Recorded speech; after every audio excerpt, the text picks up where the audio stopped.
السلام علیکم ورحمۃ اللہ وبرکاتہ۔ امید ہے آپ سب خیریت سے ہوں گے۔ اللہ تبارک و تعالیٰ تمام احباب کو سلامت رکھے۔ آج ان دو ہستیوں کے بارے میں جو ہے علمی گفتگو ہونے والی ہے۔ مولانا ڈاکٹر طاہر القادری صاحب اور ڈاکٹر ذاکر نائک کے درمیان کچھ گفتگو ہونے والی ہے۔ پہلے آپ وہ جملے سن لیں جو ڈاکٹر ذاکر نائک نے کہے ہیں، اور پھر وہ جملے بھی لازمی سن لیں کہ شیخ الاسلام ڈاکٹر محمد طاہر القادری صاحب نے جو دلائل کے انبار لگا دیے ہیں، کیا دلائل کے انبار لگا دیے ہیں، کیا گفتگو ہوئی ہے۔ جی ہاں دوستو، آج کی اس ویڈیو کے اندر میں ترتیب کے ساتھ آپ کو وہ کلپ سنانے والا ہوں جس میں ڈاکٹر طاہر القادری صاحب نے جواب دیا ہے ڈاکٹر ذاکر نائک کی باتوں کا۔ اور وہ باتیں کیا تھیں، آپ پہلے ڈاکٹر ذاکر نائک کا وہ کلپ سن لیں کہ اس کے جواب میں پھر ڈاکٹر طاہر القادری صاحب نے کیا جواب دیا ہے۔ اس ویڈیو کو آپ نے لاسٹ تک لازمی دیکھنا ہے، آپ کے علم میں نالج میں اضافے کے لیے بنائی ہے تاکہ آپ کو اس مسائل کی تحقیق کا جناب والا کنفارم ہو جائے کہ ابھی حقیقت پر کون مبنی ہے۔ چلتے ہیں، سب سے پہلے دونوں کے کلپ سنتے ہیں۔ باقی لوگ کو تو چھوڑو، سنت اور باقی بابا لوگ کو چھوڑو، محمد صلی اللہ علیہ وسلم کو بھی ماننا ہمارے لیے حرام ہے۔ جو شخص مر چکا ہے ہم انہیں عزت کرتے ہیں، محمد صلی اللہ علیہ وسلم سے محبت کرتے ہیں، ان سے پیار کرتے ہیں، لیکن ان کی پوجا نہیں کرتے۔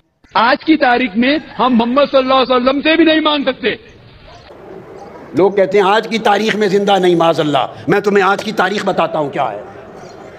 اب یہ خیال کرنا، آقا علیہ السلام کو یہ سمجھنا یہ عقیدہ رسالت کے خلاف ہے اور شان رسالت میں بے ادبی ہے۔ یہ سمجھنا کہ مر گئے معاذ اللہ، مٹی میں ہو گئے اور آج کی تاریخ میں اور آج کے دن میں زندہ نہیں۔ سنو، رسول پاک تو ولادت سے پہلے بھی زندہ تھے۔ کنتو نبی آدم بین الروح والجسد، حضرت آدم پیدا نہ ہوئے تھے تب بھی زندہ نبی تھے، آج بھی زندہ ہیں۔ حدیث پاک سنیے کہ کس طرح زندہ ہیں یا نہیں۔ ابو داؤد سیاستہ کی حدیث اور حدیث صحیح، حدیث نمبر 1047، سنن ابی داؤد، پھر سنن نسائی سن لیں، پھر ابن ماجہ، پھر مسند احمد بن حنبل، پھر صحیح ابن حبان، پھر مستدرک حاکم، کل کتب حدیث مختلف طرق سے حدیث صحیح لاتے ہیں اور اس کی توثیق ابن تیمیہ کے شاگرد علامہ ابن القیم کرتے ہیں۔ ابن القیم جلاء الافہام میں اوس بن اوس حدیث کے راوی ہیں۔ آقا علیہ السلام نے فرمایا، لوگو اکثروا علی من الصلاۃ فی یوم الجمعہ، لوگو جمعہ کے دن مجھ پر بڑی کثرت سے درود و سلام پڑھا کرو۔ فإن صلاتکم معروضۃ علی، تمہارا درود و سلام میرے اوپر پیش کیا جاتا ہے۔ اگر معاذ اللہ مر کے مٹی ہو گئے ہوں تو پیش کس پر کیا جاتا ہے؟ جو مر کے مٹی ہو جائے اس پر درود و سلام پیش کیا جا سکتا ہے؟ آقا نے فرمایا پیش کیا جاتا ہے۔ سنیے آگے، قالوا یا رسول اللہ وکیف تعرض علیک صلاتنا وقد ارمت، جب آپ کا وصال ہو جائے گا، وفات پا جائیں گے اور آپ قبر انور میں ہوں گے تو اس وقت بھی ہمارا درود و سلام پیش کیا جائے گا؟ آقا علیہ السلام کا جواب سنیے، اور عقیدے اپنے نفس کی شرارت اور جہالت کے ساتھ من گھڑت نہ بنائیے، عقیدے وہ رکھیے جو تاجدار کائنات نے سکھائے۔ آقا نے فرمایا ان اللہ عز و جل حرم علی الارض ان تاکل اجساد الانبیاء، ہاں میری وفات کے بعد بھی تمہارے درود و سلام مجھ پر پیش ہوں گے، چونکہ اللہ نے زمین پر حرام کر دیا ہے کہ انبیاء کے جسموں کو کھائے۔ دوستو، ڈاکٹر ذاکر نائک نے جو بات کہی ہے، نعوذ باللہ الیاذ باللہ استغفر اللہ معاذ اللہ، حضرت محمد صلی اللہ علیہ وسلم مر چکے ہیں، مٹی میں مل چکی ہیں اور آج کی تاریخ میں ان کو ماننا بھی حرام ہے، یہ فلانا۔ میں تو خود بھی یہ جملے نہیں کہہ سکتا، نہ میری جرأت ہے، لیکن جو ڈاکٹر ذاکر نے کہا میں بھی وہی بتا رہا ہوں کہ دیکھو نا، اس کے ڈاکٹر ذاکر نائک کے جملوں کا جو جواب طاہر القادری صاحب نے دیا ہے، انہوں نے کمال ہی کر کے رکھ دیا ہے۔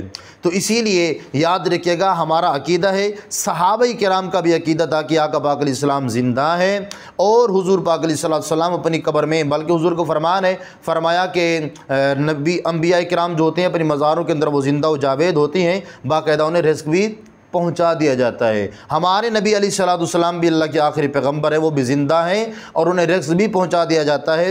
اور کئی صحابہ کرام نے مزار نبی کے اوپر جا کر حضور علیہ السلام کی جناب والا مزار مقدس کو چوما بھی ہے اور حضور علیہ السلام کی مزار مقدس سے کاٹ کے حضور سے پکارا بھی ہے۔ یہ صرف ہم حنفیوں کا، سنیوں کا عقیدہ نہیں ہے، بلکہ صحابہ کرام کا بھی عقیدہ تھا۔ الحمدللہ ہمارا وہی عقیدہ ہے جو صحابہ کرام کا عقیدہ تھا۔ صحابہ کرام کے عقیدے سے ہٹ کر کوئی ہمارا جو ہے عقیدہ نہیں ہے، الحمدللہ رب العالمین۔ تو اسی لیے جو لوگ اس طرح کے الفاظات بولتے ہیں، ڈاکٹر ذاکر نائک کی کاپی کرتے ہیں، ان کو چاہیے اپنے ایمان کی تصحیح کریں، اپنے ایمان کی غور و فکر کیا کریں کہ کہیں ایمان سے پھسل تو نہیں رہے، اندر سے ایمان کوچ کر کے جا تو نہیں رہا، اسی لیے اپنے ایمان کی فکر کیا کریں۔ یہ ویڈیو ثواب کی نیت سمجھ کر شیئر لازمی کیجیے گا، کومنٹس میں اپنی رائے کا اظہار لازمی دیجیے گا۔ ملتے ہیں اگلے ویڈیو میں۔ السلام علیکم ورحمۃ اللہ وبرکاتہ۔